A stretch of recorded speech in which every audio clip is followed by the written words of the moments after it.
to the dugout. Hello दोस्तों, स्वागत है आपका एक बार फिर से मेरे YouTube चैनल द डगआउट, जहां हम बात करते हैं क्रिकेट से रिलेटेड सारी जुड़ी खबरें। सो चलिए एक बार चलते हैं, शुरू करते हैं। सो दोस्तों, आज अभी हम जिस मैच की बात करने जा रहे हैं उस मैच में वो बहुत ही ऐतिहासिक मैच था। जी हाँ, जहाँ पर रिकॉर्ड की झड़ी लग गई दोस्तों, रिकॉर्ड्स पे रिकॉर्ड्स। पता नहीं चल रहा था कि कौन किसका रिकॉर्ड तोड़ रहा है, एक के बाद एक रिकॉर्ड बने जा रहे हैं। जी हाँ, स्टोरी सुनोगे तो आपको पहले बहुत हंसी आने वाली है, लेकिन फिर बाद में सर पकड़ लोगे। जी हाँ, सो आज हम बात करेंगे इंडिया वर्सेस इंग्लैंड तीसरे वनडे मैच की, जो था डिसाइडर। और एक बात मैं दिल से बोलना चाहूँ, जी हाँ, ये मैच था डिसाइडर, फाइनल वन। एक जो हम मैच एक्सपेक्ट करते हैं being as an audience, being as an cricket fans, कि एक बहुत ही तगड़ा मैच हुआ, एक फाइनल जैसा होना चाहिए था। ऐसा नहीं हुआ कि एक तरफा मैच हुआ, एक ऐसा फाइनल जिसमें दोनों टीमों ने अपनी जी जान लगा दिया। ठीक है, भले इंडिया थोड़ा सा पीछे रह गया, लेकिन दोनों टीमों ने अपनी जी जान लगा के एक फाइनल मैच, एक बढ़िया मैच हुआ, जिसमें अनफॉर्चुनेटली इंडिया हार गई है और उसके बावजूद सीरीज़ भी हार गई है 2-1 से। हालांकि हम कवर करेंगे कि क्या क्या चीज़ें हुई, क्या हाँ गलतियाँ हुई, बट उससे पहले भाई सब स्टार्ट होने लगता है कि ये होगा, यहाँ पे ये कर सकते थे, ये कर सकते थे। लेकिन द थिंग इज़ कि सब ने अच्छा खेला। कुछ एक दो जगह है मैच अच्छा हुआ, फाइटिंग अच्छी हुई, हर मैच पे लग रहा था ऐसा कि कभी भी जा सकता है। क्योंकि जब मैंने मैच देखना स्टार्ट किया तो इंग्लैंड बहुत ही अच्छी पोजीशन पे था, तो मुझे लगा कि आज तो भाई इंग्लैंड गया। फिर मुझे लगा कि तय 300 बनाएंगे तो 300 तो एक जीतने वाला टोटल हो सकता है आज के टाइम पे। फिर बाद में जब मैंने देखा, भाई बटलर ने जो मारा, क्या ख़त्म कर दिया, कत्ल कर दिया है भाई। जो ये कंधा ऐसे ऐसे करके उसने जो मारा है, 13 बॉल पे 41 रन, भाई सलाम है। उसने इंडियन बॉलर की ऐसी तैसी मचा दी।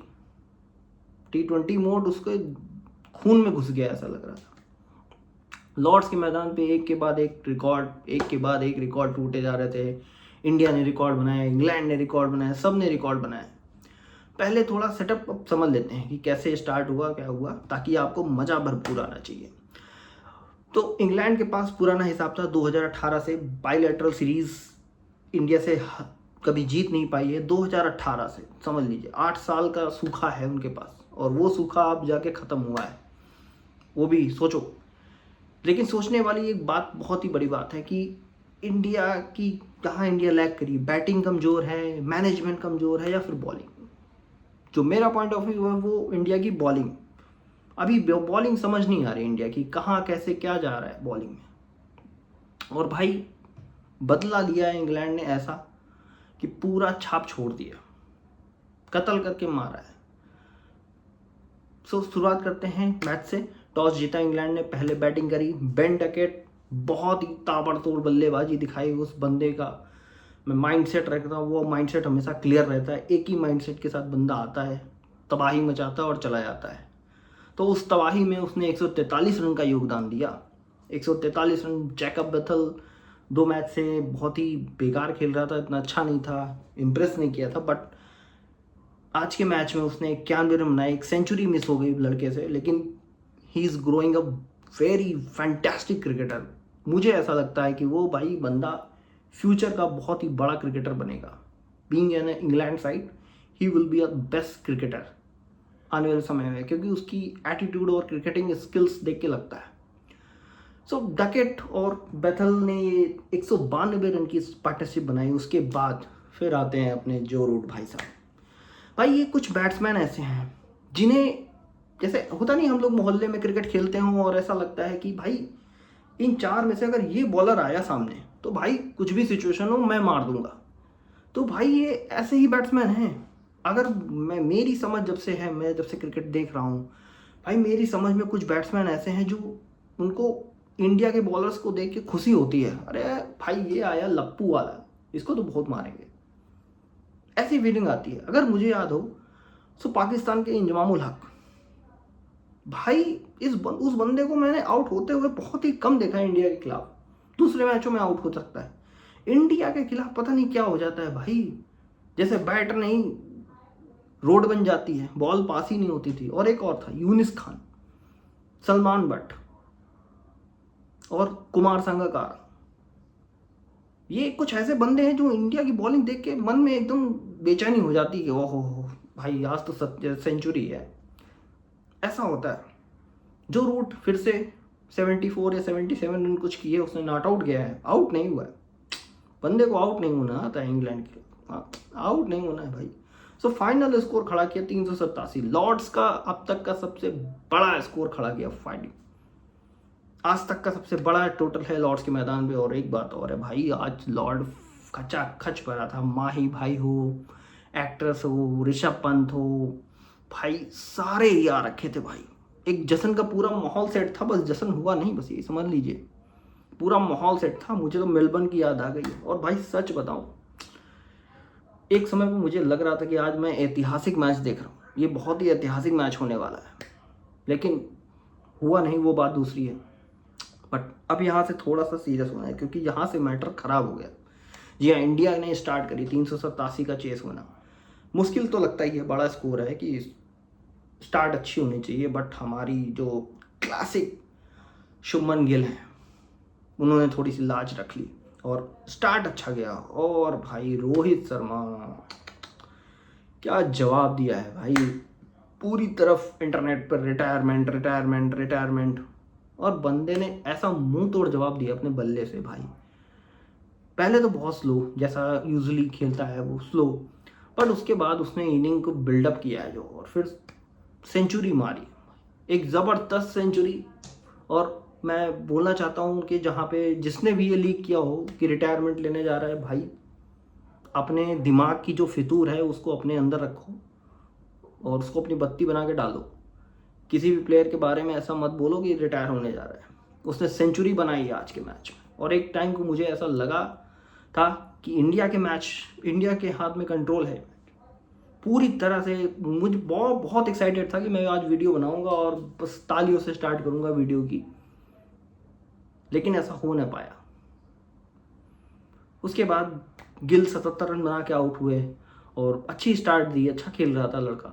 और उसके बाद कोहली भी कहाँ पीछे रहने वाले भाई। स्टार्टिंग आज कोहली का बहुत ही बेहतरीन टच से आ रहा था, लेकिन उसके बाद पता नहीं क्या हुआ, आउट ऑफ द फॉर्म एकदम से चला गया। और जैकब बैथल के 1-2 ओवर, सैम करन के 1-2 ओवर ऐसे निकले कि ऐसा लग रहा है कि बहुत ही जल्दी था भाई वो आज। बस ऐसा लग रहा था कि ख़त्म करके बस पार्टी करने जाना है। ऐसा क्या पता भाभी ने कहीं बोल दिया हो कि आज शाम को जल्दी आना है भाई। बहुत ही तेज शॉट मारने के चक्कर में बॉल ही नहीं लग पा रही थी, लेकिन कैसे तैसे फिर थोड़ी देर बाद वो फॉर्म में आया और स्ट्राइक लगना शुरू हुई। एक पल के लिए मुझे लग रहा था कि रोहित और कोहली है, तो अगर रोहित 150, मुझे तो 200 भी दिख रहा था भाई। मुझे तो रोहित का 200 और कोहली का 100 दिख रहा था आज, और एक बेहतरीन जीत। लेकिन काशी है, हम लोग ये एक्सपेक्ट कर सकते हैं, बट हुआ नहीं।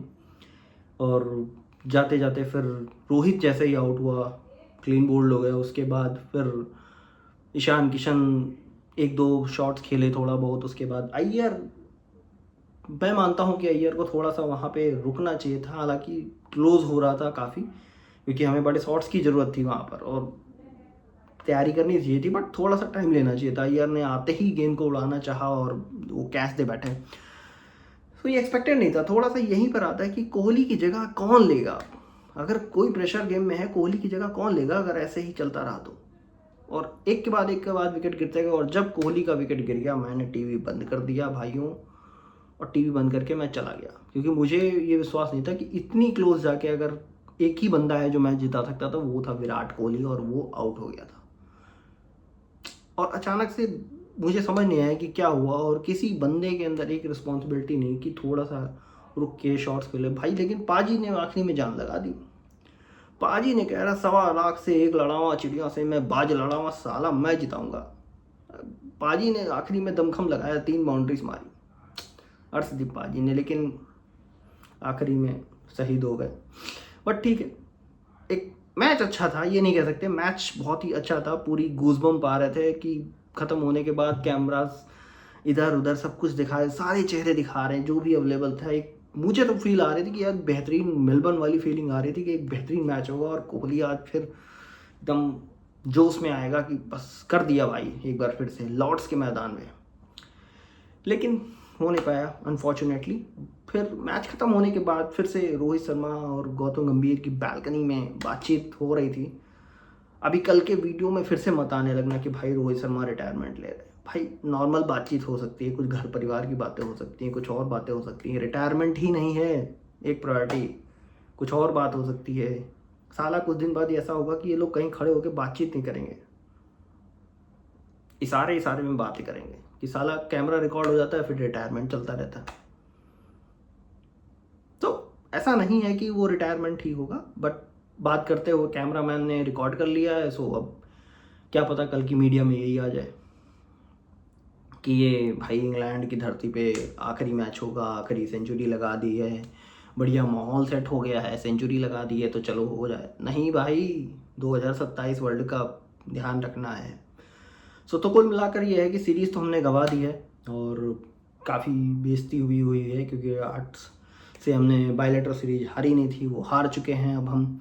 और बॉलिंग एक बहुत ही बड़ा एरिया है जहाँ पे इंडिया को काम करना है, क्योंकि गुरनूर को सिराज और समी जैसे बॉलरों के आगे खिलाना, उनको प्रायोरिटाइज करना, इट्स नॉट गुड।